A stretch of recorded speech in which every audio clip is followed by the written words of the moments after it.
Salut les marques et salut les smarts et bienvenue sur Catch Up, le podcast qui transpire le catch. Ici, plusieurs fois par semaine, on analyse, on décortique, on critique, on encense parfois les shows de la WWE et consorts. Je suis de retour, j'ai un nouveau micro, je suis Raphaël et je suis là pour le SmackDown du 27 novembre. Je suis accompagné de l'inimitable, l'indétrônable, celui qui vient de retrouver son ami l'Undertaker à la maison de retraite. Voici Papy. Comment ça va, Papy? Bonjour les petits enfants, bonjour Raphaël, ça va, mais quelle belle voix tu as, je suis épaté là, ça fait frissonner. Ah, ça fait plaisir. Ton tour viendra, je suis sûr. Toi aussi, un jour, on t'achètera pour Noël une boîte un petit micro. Bon, on t'expliquera, l'infirmière de la maison de retraite te branchera ça sur Windows, mais ça fonctionne, hein, ça fonctionne la technologie, c'est beau. Oui, oui, si on peut le brancher sur le Minitel, ce sera parfait, ouais, parce que ou alors sur le fax. Est-ce que ça marche sur le fax? Ça se faxe pas, mais par contre, on peut te livrer une petite disquette pour Ouh, l'enregistrer. ça fait plaisir. Ouais, ça fait toujours plaisir. Allez, fini de parler du passé, hein, papy. La WWE, c'est toujours vers l'avant, c'est toujours vers l'avenir. Tu le sais, c'est ce qui te maintient si jeune et si en forme. C'est ça, c'est tomorrow and je sais plus quoi là. Bref, vers le futur et au-delà. Then, now et forever, yes. Forever. Eh ben, forever, justement, c'est un peu ce qui énerve Jey Uso quand il arrive au début de ce SmackDown, puisqu'il nous dit qu'en gros, on a un peu trop parlé du farewell de l'Undertaker là depuis Survivor Series, alors qu'on aurait dû parler de Roman Reigns, de la victoire de son cousin qui a quand même battu Drew McIntyre, alors que Drew c'est celui qui a battu Randy Orton, qui a battu Brock Lesnar, tout ça. Et ben non, le vrai champion number one, c'est l'Universal Champion. C'est son cousin, c'est le best of the best, et alors on sent que Jey Uso, il aurait voulu introduire son cousin, sauf que Roman Reigns, ça le fait chier d'attendre en coulisses, donc il envoie sa musique avant que Jey Uso ait fini de parler. Il arrive, Roman Reigns fait passer le clip des Survivor Series, donc où on voit la défaite de la team SmackDown masculine, puis la victoire de Roman Reigns, bien aidé quand même par Jey Uso. Et du coup, Roman, alors il est avec Paul Heyman, qui lui donne le micro d'ailleurs, qui prend le micro des mains de Jey Uso, et il dit bah voilà, après ton match, je t'avais demandé de te barrer, et tu m'as pas écouté. Est-ce que je t'ai demandé de l'aide? Non, je t'ai pas demandé d'aide. Toi, t'as eu ta team, elle a perdu. Pourquoi elle a perdu d'après toi? Ben parce que il nous ressort le même refrain, parce que ils t'ont pas écouté. Pourquoi ils t'ont pas écouté? Parce qu'ils t'ont pas respecté. Et s'ils te respectent toi, ben ils me respectent pas à moi, ils nous respectent pas à nous. Et alors il dit un truc, voilà, comme quoi si on le respecte pas, c'est-à-dire qu'on les regarde un peu comme des losers là qui attendent les cadeaux de Thanksgiving. Roman Reigns, il a un gros problème avec le regard de ses enfants. Hein. Il le dit très souvent, il veut pas que ses enfants le regardent mal, il veut que ses enfants le voient comme un héros. Alors il dit à Jey Uso, tu veux pas que tes enfants te voient aussi comme un héros. En tout cas, moi, tu me fais sentir en gros comme un loser. J'ai l'impression de me sentir comme un loser à cause de ce qui s'est passé. Et ça me plaît pas du tout. Donc Reigns, il se casse et il laisse Jey Uso dans un piteux état, tout triste, qui s'en va les épaules voûtées. Alors il croise Otis qui lui arrive très excité. Otis s'apprête à affronter King Corbin, c'est l'affiche qui est prévue. Mais une affiche qui n'aura jamais lieu puisque Jey Uso revient à toute vitesse avec une chaise, passe à tabac le pauvre Otis qui n'avait rien demandé et qui n'a rien compris, et qui est obligé ensuite de partir à l'infirmerie aidé par son nouveau copain Chad Gable. Donc bah déjà notre opener catchesque, on en est privé, quelle déception, Otis versus Corbin, on attendait ça depuis des mois. Et puis ça reste tendu là entre les cousins samoans. Alors qu'est-ce que t'as pensé de cette comment on peut appeler ça, de cette première réaction du show bleu après Survivor Series? Ça va mal quand même là entre les cousins.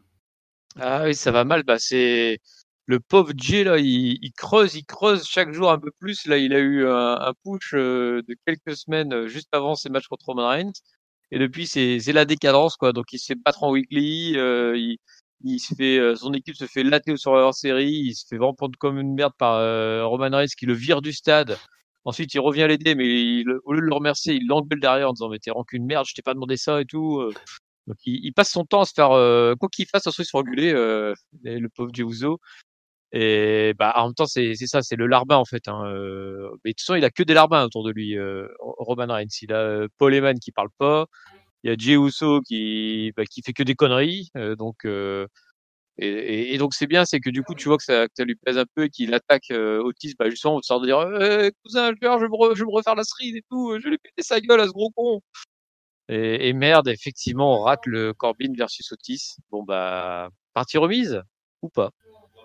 Partie remise peut-être. Alors il y a quand même quelque chose derrière tout ça, hein, c'est que Otis faisait partie de l'équipe de SmackDown et il fait partie de ceux qui n'ont pas écouté Jey Uso, donc il y a sûrement une vengeance par rapport à ce match de dimanche. Ouais, on sent que Jey Uso fait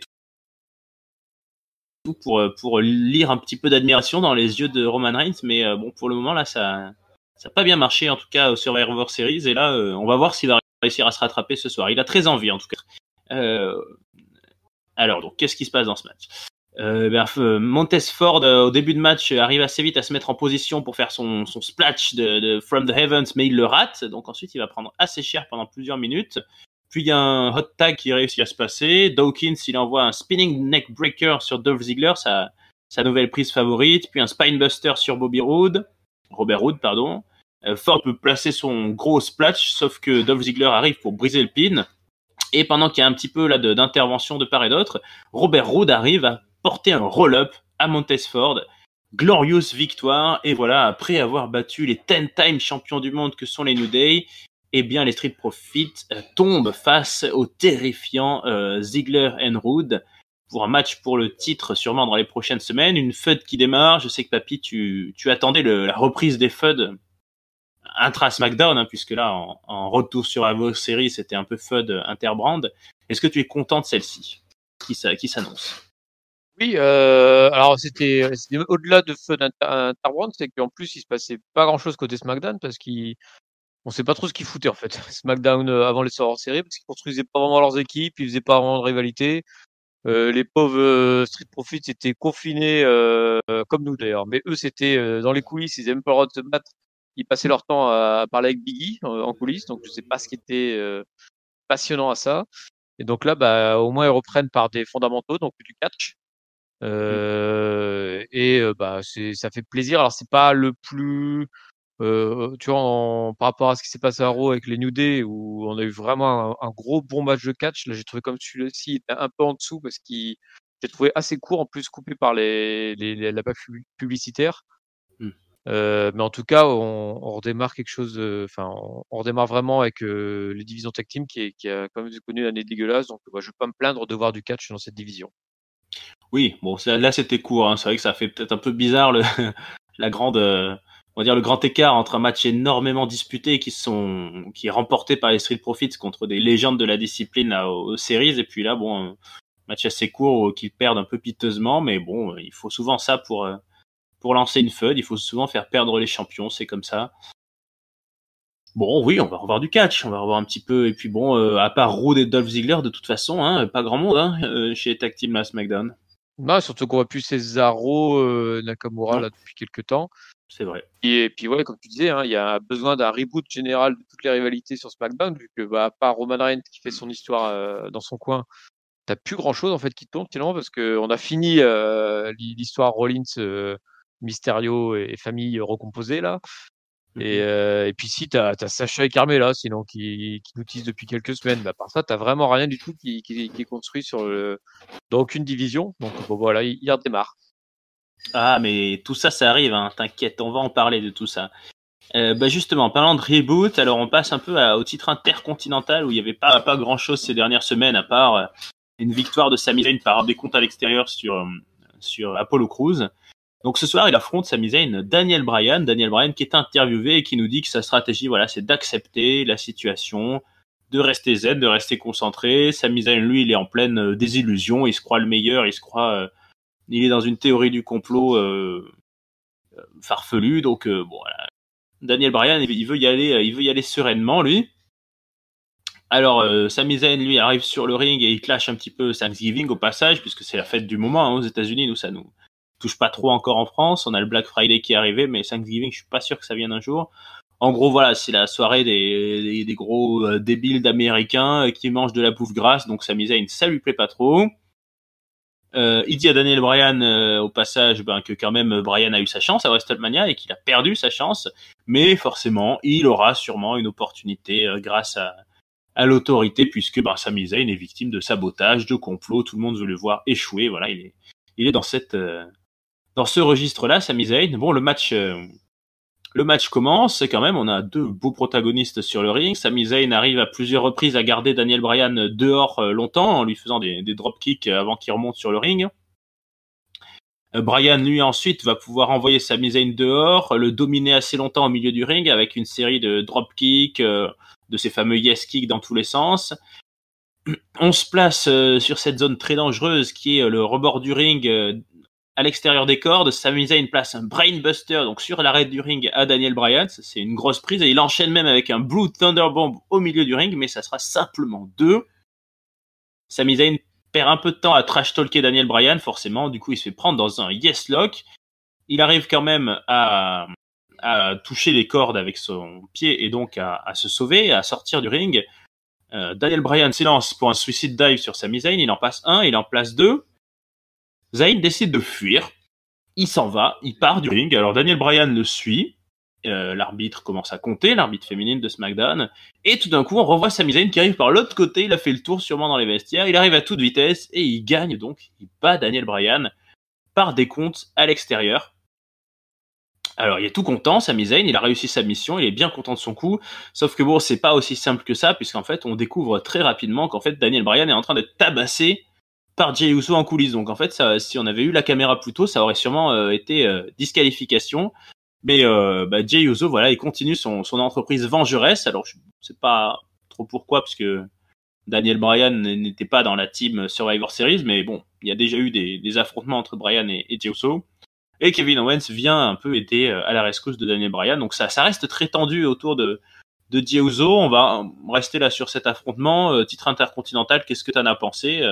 Est-ce que Sami Zayn, est-ce que tu es convaincu autant que Corey Graves ou est-ce que tu es sceptique comme Michael Cole? Je suis partagé au moins comme tu le dis, on revoit un peu de cette ceinture à l'écran et dans du catch. Pour eux, le fait qu'Uso s'attaque à Bryan l'a comme battu la semaine dernière, si j'ai pas de bêtises. C'est vrai. Donc c'est peut-être aussi pour ça qu'il se venge. Et puis de toute façon, Uso là, il est parti pour fracasser tout ce qui bouge pour essayer de reconquérir le cœur de son cousin. Et puis le match était pas mal. J'ai été un peu surpris que vraiment t'as Sami Zayn qui fait un brainbuster sur le coin du ring. Je me suis dit putain là, il peut derrière pour enchaîner pour une victoire et ça finit juste sur un décompte extérieur qui se finit à 9. Pour au final regagner par des comptes extérieurs quand même en jouant à touche-touche là, à la course. Donc je sais pas trop. C'est au moins voilà, je vais pas être négatif. Je vais dire au moins on a deux bons catcheurs dans le ring. Ils ont été pas trop mal. J'espère un vrai match de Sami Zayn quand même un jour ou un match du moins où il peut pas se sortir avec des entourloupes et où on a même s'il gagne un carroll up ou n'importe quoi, mais qu'au moins qu'on s'en sorte par autre chose qu'un décompte extérieur, quoi. Mais bon, c'est la transition, on va dire. Oui, c'est un peu ce qui lui pend au nez, oui, avec ce style de gimmick là, à vouloir toujours gagner à l'extérieur, en décompte à l'extérieur. Mais ouais, moi j'ai bien aimé l'affrontement. Hein. Alors j'ai pas les timings, mais ça a duré un peu. Et on a quand même bien vu, on a vu du bon catch là entre les deux, donc plutôt satisfait. Après là, c'est vrai que avec Uso qui se mêle de tout, on sait plus trop qui va être en feud contre qui. Mais bon, Bryan a l'air quand même d'être assez focus sur ce titre intercontinental, donc ça nous augure peut-être une revanche. Mais ouais, il y a eu quelques gros moves. Et Sami Zayn, moi je le trouve quand même pas mal dans ce personnage. Alors bon, c'est assez classique de théorie du complot, qui se sent pas respecté, qui veut s'enfuir en plein match, qui veut repartir avec sa ceinture, mais il est à l'aise quand même, je trouve. Il est à l'aise. Alors d'ailleurs un peu plus tard dans la soirée, on va y passer de suite. Quasiment avant le main event, il va croiser Biggie et Apollo Crews qui sont en train de faire les cons backstage. Ils ont plus que ça à foutre. Sami Zayn au passage fait un peu le coq, se fout de leur gueule, se fout d'Apollo Crews qui l'a battu. Apollo préfère partir. Par contre, Biggie lui dit ton règne là, t'as l'impression d'avoir construit une grande maison, une grande house, mais en fait c'est un château de cartes, c'est un house of cards. Ça peut s'écrouler en un souffle. Sami Zayn va jusqu'à chercher le règne intercontinental de Biggie en lui disant que plus personne s'en souvient et que c'était nul. Et Sami Zayn, ce qu'il voudrait, c'est qu'on reconnaisse la victoire par des comptes à l'extérieur et dit au lieu de gagner en 3 secondes par un pin, je gagne en 10 secondes, c'est quand même mieux. Alors là, Biggie, il le prend un peu à son propre piège, il lui serre la main, il lui attrape la main, et il lui broie pendant 10 longues secondes en comptant 1, 2, 3, 4, 5, etc. Et du coup, il s'en va en lui disant voilà, c'est vrai que ça peut faire long 10 secondes. Donc peut-être que c'est Biggie qui va s'intéresser à ce titre intercontinental. Qu'est-ce que t'en dirais, toi? Tu préférerais ça ou qu'on continue un peu avec Daniel Bryan? Bah, moi, je pense sincèrement que ça sera Biggie et Ouais, que Bryan, bah, du coup, vu que son attaque par les Usos, alors je sais pas s'il va être tout de suite dans l'affaire ou s'il va être un peu out quelques semaines, mais que du coup, il aura peut-être d'autres histoires pour lui, Bryan. Mais oui, je vois bien Biggie qui a été mis complètement de côté là pendant des semaines. J'ai eu très peur d'ailleurs quand je l'ai vu en coulisses. Je dis c'est pas vrai qu'il va encore nous faire un segment coulisses où on comprend rien. Mais non, non, il interagit enfin avec Sami Zayn. Il y a une petite référence aussi au five count de Biggie parce que c'était sa gimmick NXT de mémoire, qui demandait un compte peut-être. de 5 au lieu de demander un compte de 3. Et donc là, bah, il y a une petite référence à ça en disant, bah voilà, Sami Zayn se vante d'un compte de 10 et puis derrière, bah, Biggie lui montre que c'est 10 secondes, quoi. C'est bien, bien long. Et bah ouais, j'espère vraiment que ça débouchera sur une rivalité entre les deux. Ouais, je sais pas ce que comment j'aurais supporté, moi. 10 secondes à serrer la main de Biggie, ça doit faire mal quand même, hein. Mais bah, il était rouge vif à la fin, Sami Zayn. Ouais, il était pas content. D'ailleurs, il devait faire une interview, il a préféré pas le faire, hein, il s'est barré. Euh, alors, je te propose de passer doucement mais gentiment dans un court segment féminin. Oh, Mais bah, vas-y. allons-y, on va regrouper tous les segments féminins. Il y en a pas eu beaucoup, il y en a eu deux, hein. Nous avons eu un énorme match entre Natalia et Bianca Belair avec Bayley au commentaire. Bayley qui prend un peu beaucoup de place, hein, parce qu'on l'écoute plus qu'on ne regarde ce qui se passe sur le ring. Enfin, bref, à un moment donné, le match est assez court. Bianca Belair envoie Natalia dehors. Bayley, évidemment, elle se sent obligée de se lever, de trash talker un peu. Dans tout ça, elle se prend un pain dans la gueule au passage, évidemment. Elle est furax, elle veut monter sur le ring pour aller intervenir, sauf que hop, elle percute Natalia qui est envoyée dans les cordes. Et Bianca Belair place la prise de finition, ironiquement, qui a fait perdre son mari quelques instants avant, le fameux roll-up finisher, et 1, 2, 3, victoire de Bianca Belair. Et Bayley, elle est très énervée, alors elle reproche beaucoup à Belair d'avoir été la perdante de la team SmackDown. Alors Bayley avait été éliminée en premier, mais Belair, oui, techniquement a pris la dernière élimination, mais donc on sent un début de feud entre ces deux jeunes femmes. Ben voilà, ça construit des feuds. Est-ce que ça t'intéresse? Est-ce que c'est pas trop tôt pour Belair de Ah non, non, partir? moi, Non. je pense que ça peut être bien, justement. Ouais. Et justement, je me faisais la réflexion en voyant Belair avant son ring en disant, bah tiens, ce serait sympa qu'il y ait une rivalité avec Bayley, vu que bah, elle, c'est la fille qui finalement a porté son équipe, alors que Bayley est censée être la capitaine et qui se fait éliminer en première. Il pouvait justement jouer là-dessus, puis bah, ça n'a pas raté. Bayley qui débarque derrière, qui fait avance pour tous les commentaires. Je trouve que c'est une bonne ficelle de dire, bah voilà, Bayley, c'était censé être la capitaine et puis elle n'a pas tenu son rôle. Et Belair, c'est la fille qui a repris un peu le flambeau, et puis du coup, bah, jalousie, puis foutage sur la gueule. Et Bianca Belair, qui est une fille qui, bah, j'attends toujours enfin, j'ai jamais été fan d'elle parce que j'ai jamais eu le grand moment, tu sais, le grand match, la grande victoire, tout ça. Il lui manque Ouais. ça, en fait, je trouve. Mais par contre, elle a comme un physique impressionnant. Elle sait faire des moves que tu vois aucune autre fille faire. Et donc, je me dis, quand tu la fous, si tu la fous dans les pattes de Bayley, et éventuellement même de Natalia, parce que Natalia ne perd que par roll-up, donc je me dis c'est peut-être pas fini non plus pour elle. Elle va quand même avoir les filles les plus expérimentées dans le ring, et c'est peut-être l'occasion pour elle de se faire un petit travail, une petite session sympathique de quelques semaines où elle pourra montrer ses atouts en valeur, Bianca Belair. Bon, par contre, un peu déçu par le finish en roll-up, alors, sauf si c'est pour déboucher sur des revanches derrière, mais sinon, je trouve ça dommage de pas laisser un finish décisif pour Bianca Belair, quoi. Elle l'aurait mérité. Oui, oui, c'est vrai qu'elle aurait pu très bien placer un finisher quand même, mais bon, comme tu dis, je pense qu'il y a un truc qui se dessine avec les deux vétérans face à elle, et ça fait une bonne rivalité. Moi, je trouve aussi. De toute façon, Bayley, difficile, hein, de trouver quelque chose à faire à quelqu'un qui a été presque 1 an et demi championne et tout ça. C'est pas, faut enchaîner derrière, et là, bon, ça va être un peu un rôle de vétéran face à une nouvelle. C'est assez cohérent finalement après avoir été au sommet pendant si longtemps, de passer un petit peu, de jouer un petit peu ce rôle-là de passeur de témoin. Alors très rapidement, Billy Kay est allé donner son CV à Michael Cole et à Corey Graves, et Carmella est dans un beau fauteuil, et elle nous explique à quel point quand les fans ont commencé à être fans d'elle, elle s'est mise à agir juste pour faire plaisir aux fans, et elle a perdu un peu son identité au passage. Mais maintenant, c'est elle qui commande. Elle claque des doigts pour demander un verre de champagne, sauf que le verre de champagne lui est amené par une main qu'on voit apparaître et qui tient de magnifiques bagues avec marqué Boss avec des diamants brillants, donc c'est Sasha Banks qui est là, et qui lui fout le champagne et des coups de poing dans la gueule. Donc les deux femmes se bastonnent. Voilà, première fois que Sasha Banks répond enfin, puisque ça faisait, je sais pas, 3-4 semaines qu'elle prenait des coups de pied par derrière sans jamais se rebeller. Là, est-ce que tu es enthousiaste aussi par cette feud ou un petit peu moins? Enthousiaste, non, ça serait fort. Je suis plutôt je m'en foutaste, je sais pas comment on pourrait dire ça, mais bon, là, on voit le souci qui va être avec Carmella, c'est qu'en fait, elle va jamais catcher, quoi. Ça fait comme 4 semaines qu'elle est revenue, 4 semaines qu'elle fait du micro et des coups en traître. Bah, son nouveau personnage n'est pas un personnage qui va catcher, quoi. C'est un personnage qui va parler, et puis, bah, elle fera certainement des matchs contre Sacha, mais elle a certainement pas travaillé son in-ring pendant toute son absence, là. Donc, bon, bah, on va dire que Sacha sera capable de faire un bon match avec un balai, et puis donc, Carmella, bah, c'est un joli balai. C'est une belle façon de le dire.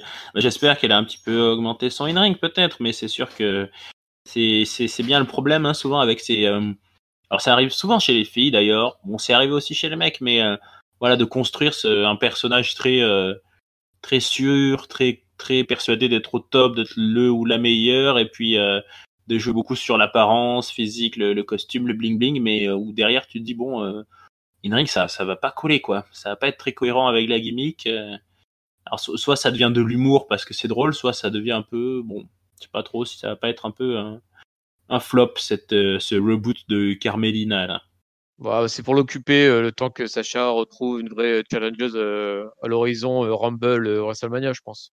Oui, oui, c'est sûr. Mais bon, il y a pas grand monde quand même derrière. Enfin, il y aura Belair sûrement dans quelques semaines, dans quelques mois. Ou Bayley qui va revenir aussi, une des deux, je pense. Oui, c'est possible.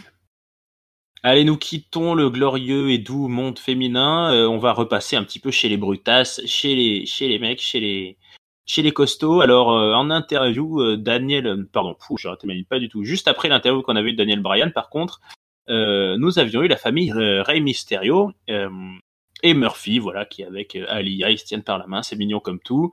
Rey Mysterio, voilà, il est quand même américain, il est pas si mexicain que ça, donc c'est Thanksgiving, lui il est thankful, donc il est reconnaissant d'avoir pu voir son fils débuter sur le ring, de voir sa fille qui devient une belle jeune femme, et puis de voir que Murphy est passé du côté clair de la force.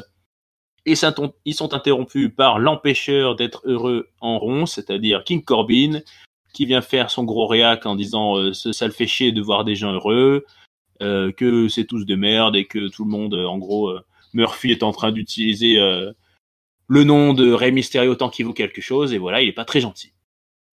Du coup, du coup, un peu plus tard, on aura ce match entre Murphy contre Corbin, un match qui sera une sorte de lumberjack match à handicap, puisque pour une fois, Baron Corbin se retrouve encerclé par la famille Mysterio. Alors, il y a pas la maman de mémoire, mais il y a Aliyah, il y a Rey, et puis il y a Dominique. Du coup, Corbin, il est un peu embêté, il sait pas trop quoi faire. Pourtant, c'est même après surprenant. Il domine de la tête et des épaules, Corbin. Le pauvre Murphy, il prend cher dans tous les sens. Mais par contre, dès que Corbin veut tenter un truc, il y a un des membres de la famille Mysterio qui monte sur le ring, donc il est obligé un peu de les repousser. Notamment, à un moment donné, il place un Deep Six, mais Rey Mysterio se met à parler avec l'arbitre, donc du coup, il peut pas faire le décompte.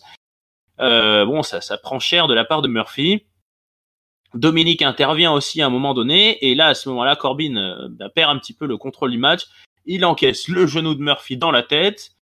Il est couché au sol. Murphy tente un pin. On est quand même très près des cordes, donc le King, met son pied sur les cordes, mais Dominique enlève le pied des cordes et permet à Murphy de l'emporter. Donc là, voilà, comme quoi, ça fait du bien de rentrer dans un gang, dans un clan. Là, de suite, on se sent aidé. Murphy obtient sa victoire. Corbin, il est furieux, il prend le micro, il dit c'est pas normal, c'est pas possible, j'étais 1 contre 4 là, donc je veux une revanche la semaine prochaine, mais cette fois-ci, je serai prêt. C'est vrai que de base, il était censé affronter Otis, donc il ne s'attendait peut-être pas à ça. Voilà, la famille Mysterio, après une grande feud contre Seth Rollins, s'annonce contre King Corbin. On continue dans le prestige là. Est-ce que tu les trouves bien là, ces Mysterio qui jouent un peu les gangsters au bord du ring? Ouais, ça m'a super perturbé en fait ce match-là. Parce Un que peu, ouais. les Mysterio étaient limite en heal, Ah bah oui. à toujours intervenir. Comment ça s'appelle? Je vais y arriver. Murphy, il est booké ultra faible sur ce match-là. Ah bah là, il a pris, oui. Et il a besoin de 2 mecs pour l'aider, 3 mecs, parce qu'Alia aussi est intervenu au moment pour, tu sais, pour interrompre la course extérieure du King, de Corbin. Ouais. Donc 3 personnes pour l'aider. Il gagne en plus avec un coup de main pour éviter le pied sur la corde. Et en fait, c'est marrant parce qu'en regardant ça, je me suis dit, Murphy, il a récupéré le rôle de Dominique Mysterio. C'est le petit jeune qui débute et qui est pas assez fort pour se mettre face aux grosses brutes, et du coup, on l'aide pour qu'il gagne. Alors que Murphy, ces dernières semaines, il a eu des victoires convaincantes, mais là, il a été ultra aidé. Et par contre, Dominique, d'ailleurs, on le voit plus jamais catcher. Donc je me demande si c'est pas Mm. lui qui est en train de récupérer l'histoire pour lui.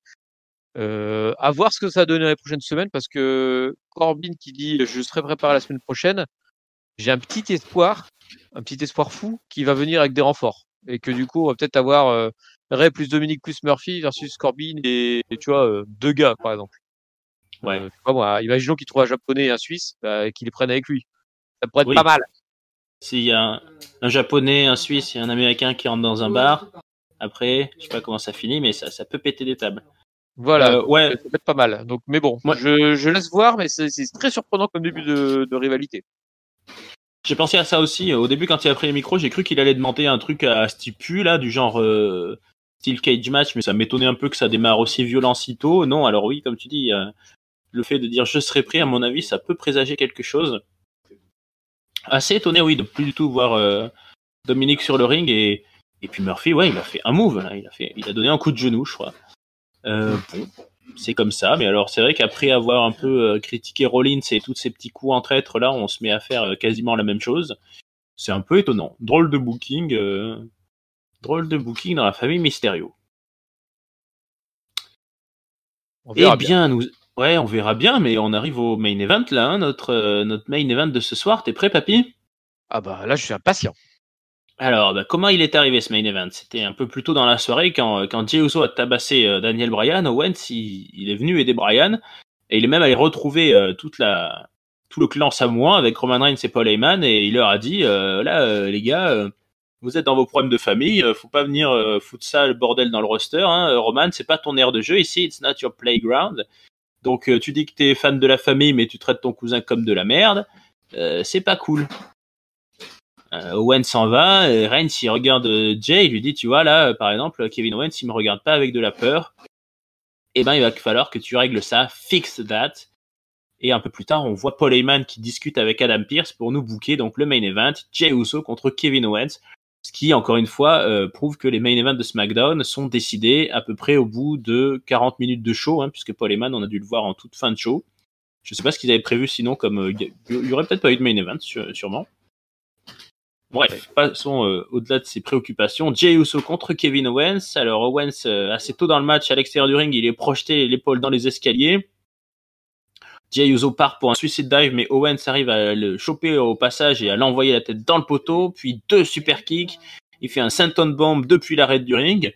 Donc grosse domination d'Owens, mais ensuite entre les cordes, Jey Uso trouve un point faible. C'est le bras gauche de Kevin Owens, donc il lui fait armbreaker, il le tord un petit peu dans tous les sens. Et ça marche, puisque Owens reprend le dessus et essaye de placer une pop-up powerbomb, mais son bras gauche lâche, il n'y arrive pas. Du coup, il encaisse un kick dans la mâchoire. Jey Uso part pour un splash, mais c'est raté. Kevin Owens lui tente un stunner, mais c'est raté. Jey envoie Owens dans le turnbuckle à 2 reprises. Donc, d'un côté, poum dans le poteau, de l'autre côté, poum dans le poteau. Et Jey Uso sort du ring et va chercher une chaise. Donc, il abandonne le match, hein, il utilise la chaise, il tape, donc disqualification, il se fout de la victoire. Par contre, il tape à nouveau, il retape Kevin Owens. Il nettoie un petit peu la table des commentateurs, sûrement pour finir un petit peu avec un Samoan Drop ou que sais-je, mais il encaisse un stunner et Kevin Owens, le second souffle de folie, il se réveille, il prend une chaise, il tape Jey Uso dans tous les sens, il le détruit. Alors là, il se rate pas.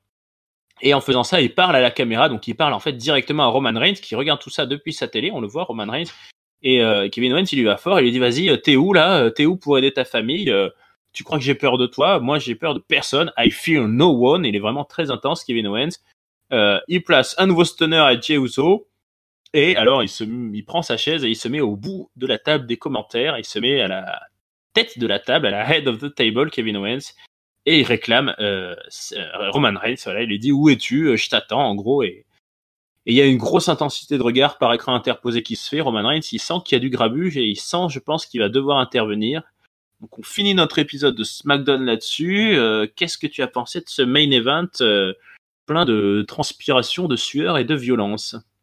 Ouais, alors le match en lui-même, et j'ai pas grand-chose à dire. C'était un match classique entre les deux. J'ai envie de dire, en tout cas, moi, j'ai pas de moment marquant. Tu vois, tu me l'auras raconté. Quand tu me l'as raconté, je m'en souvenais, mais si tu m'avais pas raconté le match, je pense que j'aurais pas vraiment eu d'image qui serait restée.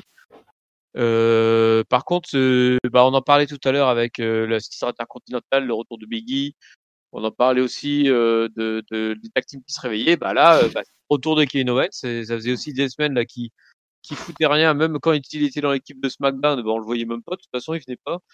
Il a fait une prestation assez transparente sur hors série parce qu'il a juste enchaîné les stunners puis pour se faire éliminer dans la foulée. Et puis là, il se repositionne en Kevin Owens d'il y a quelques semaines, du mec qui était super un face en pleine montée. Et donc, il va se confronter, je pense, à Roman Reigns. Pour moi, ce sera la rivalité qu'on aura à TLC. Ça me semble assez évident. En tout cas, de l'imaginer comme ça. Et puis, c'est pas plus mal. C'est un des top face de SmackDown. De toute façon, Kevin Owens, j'en vois pas vraiment d'autres. À part Bryan et Biggie. Les autres, c'est vraiment nettement en dessous. Et encore, Biggie, il est vraiment en dessous de Bryan. Donc, c'est vraiment Bryan et Owens qui sont les deux. Les autres, c'est loin. Ouais. Et donc voilà quoi. Donc je suis plutôt impatient de voir la rivalité. Voilà, c'est un reboot encore une fois. Ils ont redémarré un nouveau truc. Et ce SmackDown là, ça a relancé toutes les rivalités. Et celle-là a potentiellement de quoi me plaire. Et puis le pauvre Jay a encore pris cher. C'est la leçon de toute façon. Hein. Oui, ça, le pauvre. Mais bon, bien fait pour lui. Hein. C'est lui qui a commencé les hostilités en cherchant la chaise et tout. Il aurait pu gagner ce match à la loyale. Donc, j'ai pas trop de compassion pour Jey Uso. Par contre, j'ai été impressionné oui, par cette fin de show et Kevin Owens qui n'est jamais aussi bon que quand il a comme ça un enjeu. Hein. C'est même pas le fait d'avoir un micro, c'est juste voilà le fait d'avoir une rivalité. Donc là, ouais, il est très en forme. Il est reparti dans quelque chose d'intense. Sachant que Owens versus Roman Reigns, ça avait été une longue feud à l'époque où Roman Reigns avait le titre universel d'ailleurs, à l'époque où il était champion heel, hein, c'était lui le heel à l'époque, il était accompagné de Chris Jericho, on s'en souvient, et il y avait eu de sacrés gros matchs avec Roman Reigns. Alors là, dans cette configuration inversée, c'est-à-dire avec un Roman Reigns heel et puis le heel tel qu'il est actuellement, ouais, je suis assez client de la FUT, ça m'intéresse, ça me fait plaisir de revoir Owens dans le main event. C'est vrai qu'il y a Daniel Bryan qui a l'air d'être un peu en seconde main derrière, qui sera peut-être celui pour l'affiche du Rumble, je ne sais pas. Mais ça me plaît bien, ouais, cette FUD. Et mine de rien, Jey Uso, il prend cher, mais enfin, ça doit faire quand même 3 ou 4 main events d'affilée là qu'il fait à SmackDown, non? C'est ça, c'est le J Main Event, je sais plus comment il l'appelle, mais c'est effectivement le préposé au Main Event depuis quelques temps. Ouais. Vu qu'en plus, Roman Reigns se bat vraiment que quand il a envie. Bon, après, ça va très bien avec son personnage. Hein. Ça, pour le coup, il n'y a pas vraiment de choses à reprocher là-dessus. Mais vraiment, comme toi, je pense que Kevin Owens, si tu lui donnes l'opportunité d'avoir une vraie rivalité, il va la tenir, la rivalité. Quoi. Il va faire les segments micro qu'il faut. C'est marrant parce qu'en fait, tu vois, c'est le mec, tu sens que par contre, dès que tu lui files une rivalité, et là, il te pousse le curseur à fond, puis voilà, il est à fond les ballons, fond dans les. Et puis c'est parti, mon kiki, quoi. Vivement que ça se fight. Vivement Exactement. Ouais, ouais, que ça se fight.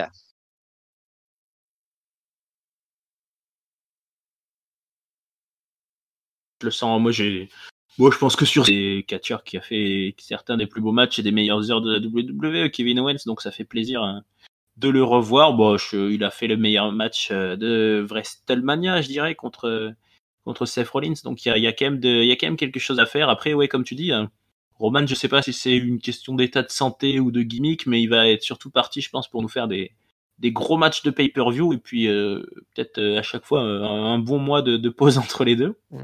Mais ça passe. Ouais. On a eu. Ouais. Et puis, il y a un truc que je me demandais, tiens, j'ai une petite question pour toi.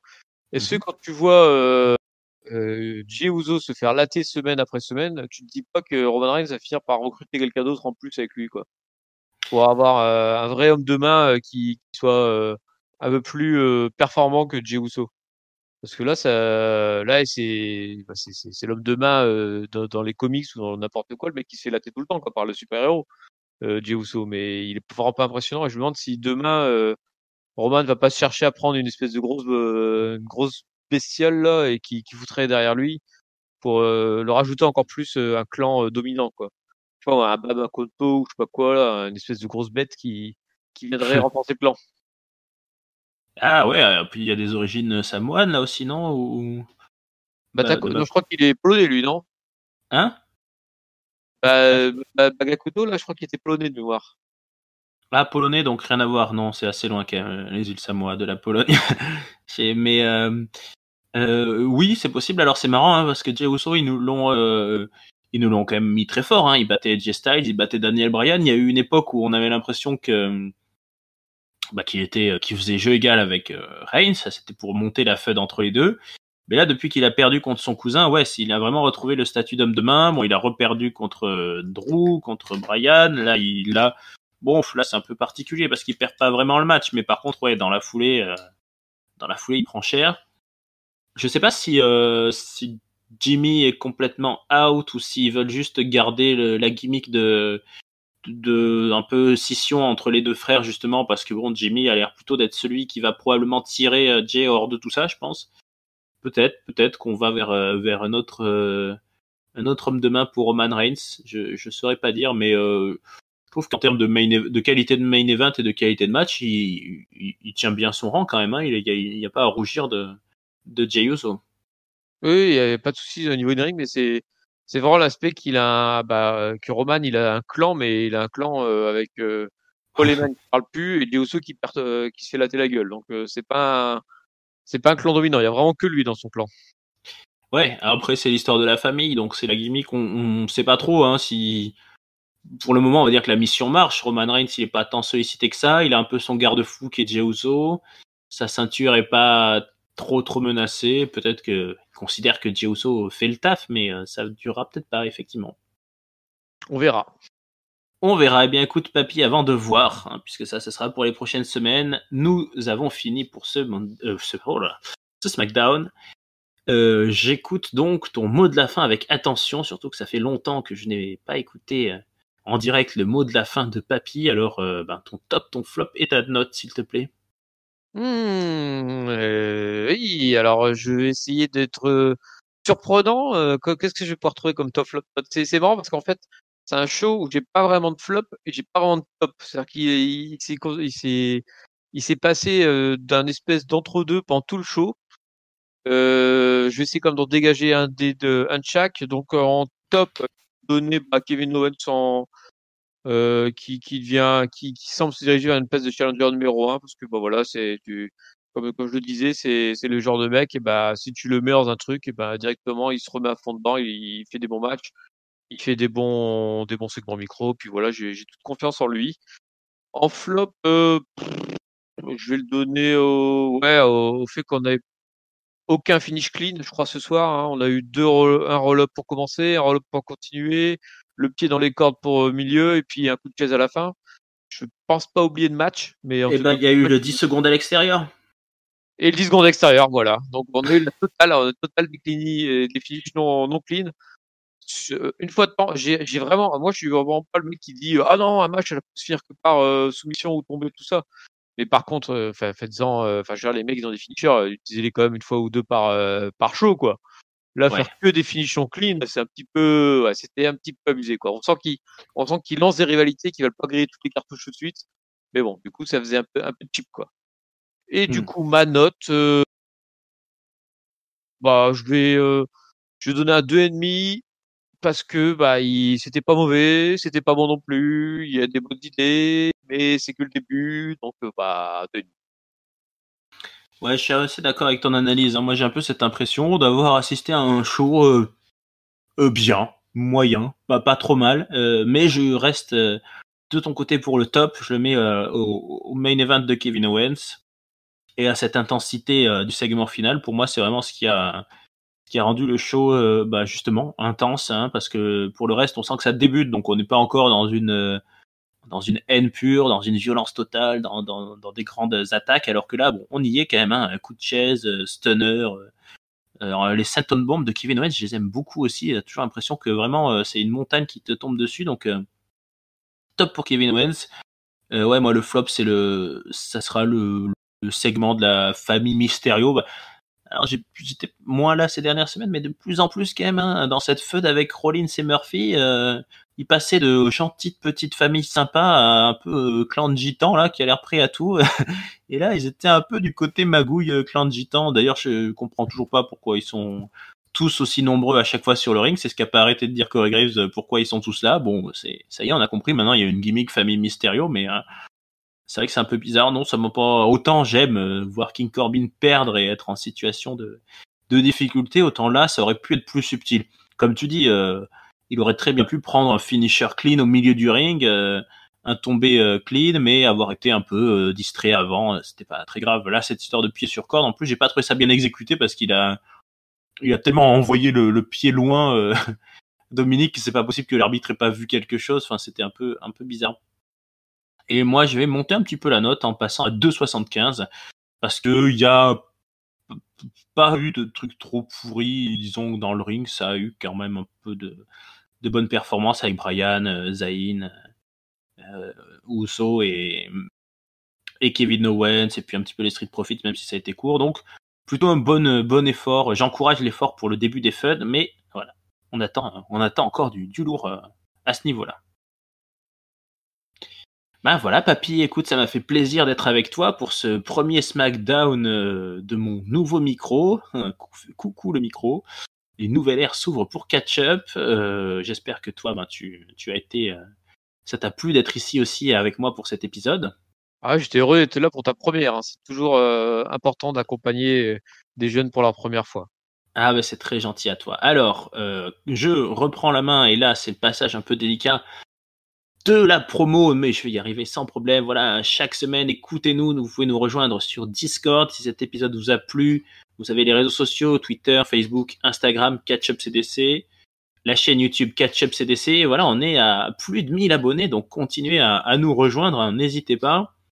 Pour les podcasts, alors ça a un peu changé de nom, mais d'après ce que je lis, il y a Apple Podcast, PodCloud, Spotify, Deezer, Google Podcast. N'hésitez pas à réagir, hein, comme toujours, à nous dire ce que vous en pensez. Est-ce que vous, je sais pas, qu'est-ce qu'on peut avoir comme interrogation ce soir? Est-ce que vous préférez voir Biggie ou Daniel Bryan affronter Sami Zayn? Est-ce que vous aimez bien, est-ce que vous trouvez que Dolph Ziggler ressemble à HBK vraiment beaucoup? Est-ce que vous préférez Natalia ou Bianca Belair? Est-ce que vous engageriez Billy Kay? Bref, plein de questions. On attend vos réactions. D'ici là, papy, je te remercie beaucoup d'avoir été avec moi pour cet épisode. Et puis, merci pour l'accueil, hein, en tout cas. Pas de problème, t'es toujours le bienvenu. On est tous bienvenus à Catch Up. Et puis, je vous dis à tous bonne semaine, bon week-end, bonnes vacances, bonne fin d'année. Plein de catch, du catch partout, tout le temps. C'est Noël, on va suivre ça ensemble. Et puis, très bientôt sur Catch Up. Ciao à tous. Salut à tous, bon confinement.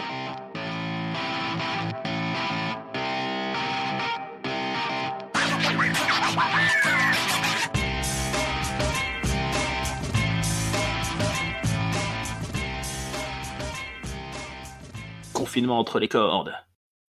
Ah oui, c'est un endroit où tu peux pas sortir, sauf Sami Zayn.